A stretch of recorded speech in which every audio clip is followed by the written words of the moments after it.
छान बाहेर रिमझिम पाऊस पडत असेल आणि हातामध्ये एक प्लेट अशी ओली भेळ. संध्याकाळच्या वेळी असं काही चटपटीत खायचं मन होत असेल, तर अगदी झटपट तयार होणारी ही ओली भेळ तुम्ही नक्की बनवू शकता. तीही फक्त 5 मिनिटांमध्ये. छान चटपटीत भेळ तयार झालीये. रेसिपी अगदी सोपी आहे. चला तर मग रेसिपीला सुरुवात करूया. गाड्यावर मिळते तशी अगदी चटपटीत भेळ तयार करायला घेऊयात. तर ओळी भेल बनवण्यासाठी सर्वात आधी इथे मी 4 वाटी मुरमुरे घेतलेत. तुम्हाला किती प्रमाणात भेळ बनवायची आहे त्यानुसार तुम्ही मुरमुरे कमी जास्त घेऊ शकता. भेळ बनवण्यासाठी भांडं छान मोठं वापरा, म्हणजे आपल्याला ही भेळ छान मिक्स करता येते. त्यानंतर यावर 1 वाटी फरसाण घालूयात. फरसाणचं प्रमाण तुम्ही तुमच्या आवडीनुसार कमी जास्त करू शकता. त्यानंतर मध्यम आकाराचे 2 कांदे असे छान बारीक आकारामध्ये चिरून घेतलेत. कांदा शक्य होईल तेवढा बारीक आकारामध्ये चिरून घ्या. यावर चिरलेला कांदा घालूयात.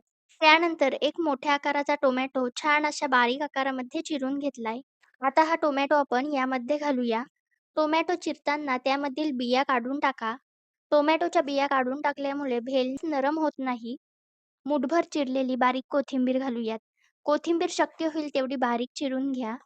त्यानंतर यामध्ये 2 चमचे चिंचेची चटणी घालूया. चिंचेच्या चटणीमुळे याला छान गाड्यावरची भेळ असते ती चव येते. 2 चमचे चिंचेची चटणी घातली. आता आपण यावर बारीक शेव घालूयात. भरपूर अशी शेव घातली. यावर लिंबू पिळून घेऊयात. जवळपास अर्ध्या लिंबाचा रस यामध्ये घातला. त्यानंतर यामध्ये चवीनुसार मीठ घालू. अर्धा चमचा लाल तिखट. आता ही संपूर्ण भेल आपण मिक्स करून घेऊयात. अशा पद्धतीने व्यवस्थित आपण ही भेळ मिक्स करून घेतली. सर्व साहित्य व्यवस्थित मिक्स झालं. त्यानंतर आता आपण ही भेळ सर्व्ह करूयात. बनवल्यावर लगेचच भेळ खाऊन घ्या. थोड्या वेळाने ती नरम होते. अशा पद्धतीने आपली गाड्यावर मिळते तशी ओळी भेळ तयार झालीये.